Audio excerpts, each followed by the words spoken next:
Hello, welcome to my channel once again. I know it's been a little while. This time around I'm here in Residence Massacre PVP mode. I'm going to teach you guys the fastest way to get ticks, in general, not just as a survivor or a monster. In general, this is the fastest way to get ticks. Now, you don't want to play with any friends. You just want to play solo in a 4-player lobby because we are going to be very mean to these people. It's not getting the most ticks means you have to play very selfishly. So the first thing we want to do is immediately run inside and steal everything. Now, the most important thing is that we find the wrench, but stealing sodas is great too.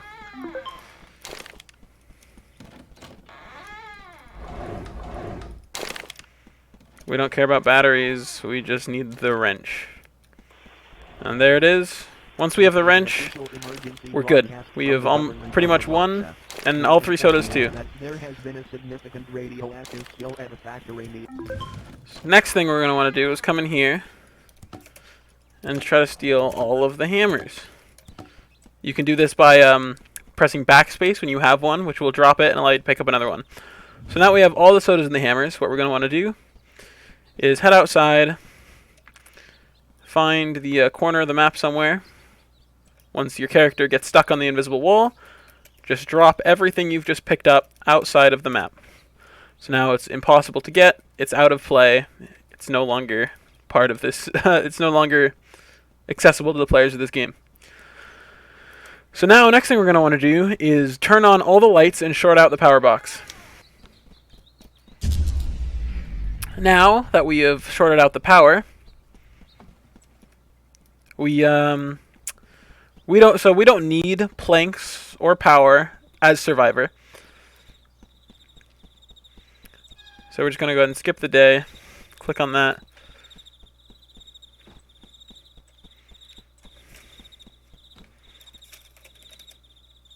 I'm going to give some credit to D1 SZI. I don't know if that's an L. I'm assuming that's an I. This guy's great. Alright, why am I not subscribed to him? There we go, subscribe. I'll link this guy's channel in the description. Go subscribe to him. He's great. He's pretty sure he's the #1 player in this game, wins-wise. He has been very informal for this strategy. So what we're going to do is we're going to follow his survivor strategy if we get survivor, where we're just going to sit outside and run circles around the house. We don't need planks or power, which is why we ditched it, to make it easier if we do get monster. Another good thing to do is if you have the sodas on you, go run somewhere out here. There we go, so the sodas drop. So anyway, there we go. We are now the anomaly, so the survivors have no way to stop us from spawning. So we're going to head inside and place our trap. The bathroom in this corner is always a great spot. Alright. So they have absolutely no way to stop me from spawning. So we're going to go in right here. Oh, I guess we're going in right here. Never mind, it was too late. When you, also, skin-wise, pick Jim or the alien. Their eyes don't glow.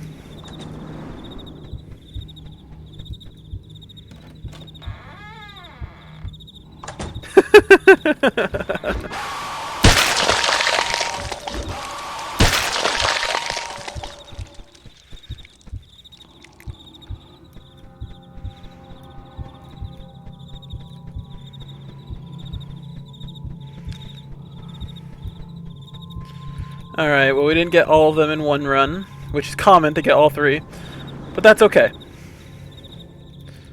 Where was he? Oh, here he is. He's heading outside. So we're going to go ahead and collect our spirit orb so we can spawn in a little bit faster. Hopefully dispatch of this guy. So he's in the shed.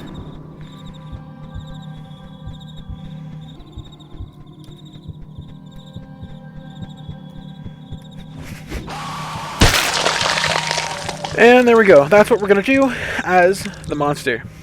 Now I'm going to cut to when I'm playing Survivor and show you what to do then. Alright, and now we are Survivor. I've done the same thing. I've shorted out the power. and I have disposed of any materials that the survivors might be able to use, you know, in case I was the monster. But it's okay that we're not, because we don't need any of that stuff anyway. We've stolen all 3 of the sodas, so we're just going to sit right here, and once again, credit to D1SZI for this this strategy, which doesn't require any boards or power or lights. We just sit right outside, which will make sure the monster spawns from the woods and not at a window. And then we're just going to keep our head on a swivel. Look for those glowing eyes. There he is. So I'm going to go ahead and run this way. And we can outpace him by walking. We don't even need to sprint. Every now and then we'll tap sprint, but we really don't need to waste a full stamina bar on him. Now the traps, most players are not smart. I'm not even trying to, you know, not in a mean way or anything. It's just factually, most players are not, like, smart enough with the game mechanics to know what the traps even do or how you're meant to place them, because it's a Roblox game. Half these people are 5-year-old children. So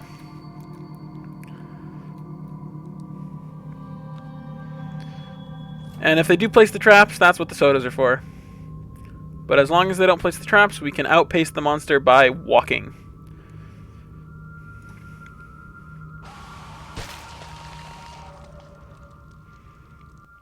We don't care about the other teammates.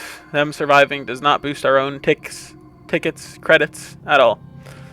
So we have no remorse, or no empathy, sympathy, care. No care. We don't care for them.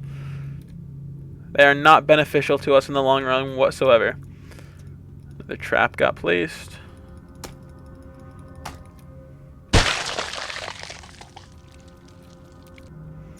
Here he is. We'll go ahead and slowly walk away from him.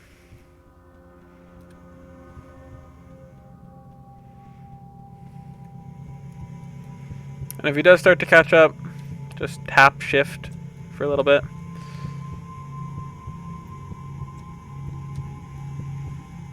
There we go, he's gone. Back to the corner.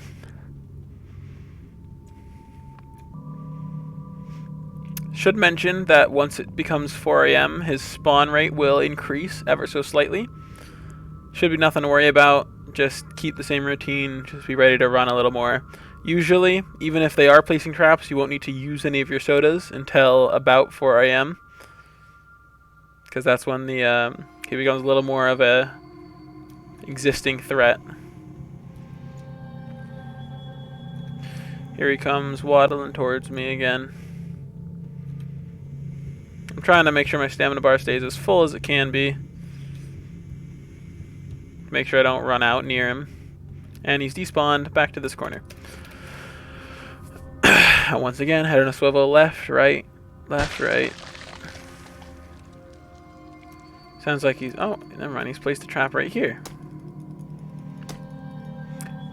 Most of the players who do place traps don't know very good spots to put them. You'll usually see it appear right in front of you. And here he comes once again.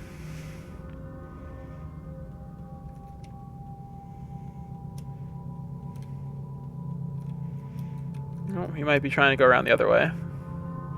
Let's keep an eye on both sides just in case. Yep, there he is.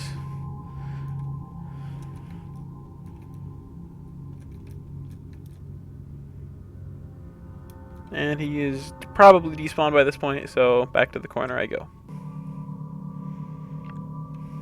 There he is.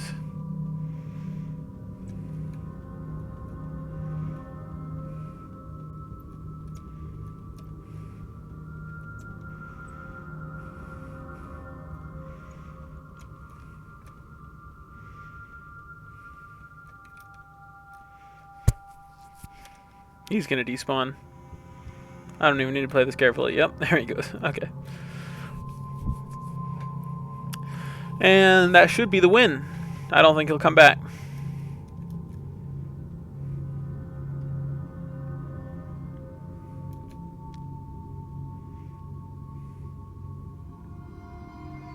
Maybe we'll get one more. Nope. And there we go. 20 ticks as a survivor.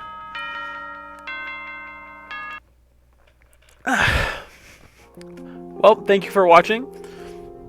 Do please start using this in your own games. I want this to become a problem to the point where the developers need to do something about it. Suggestion right off the bat, just have the killer be predetermined at the start of the round and have him spectate for the first 6 minutes. That way there's no motive to actively sabotage the survivor team when you're playing as a survivor, because there's no chance that you might become the killer. Or, you know, anything else. Maybe make the monster a little faster. Give the monster a couple more ways to earn blood. Maybe give the player more incentive to stay inside the house and use the game's mechanics rather than just throw them all out and run circles around the house. Anyway, thanks for watching. Hope you find this useful and you can get all the ticks you want, get any of these skins. Speaking of skins, Jim and Alien are the two most tactically advantageous skins because they don't have glowing eyes. Alien is also a little green, might blend in with the environment a little better, but it's personal preference at that point. Alright, thanks for watching, have fun.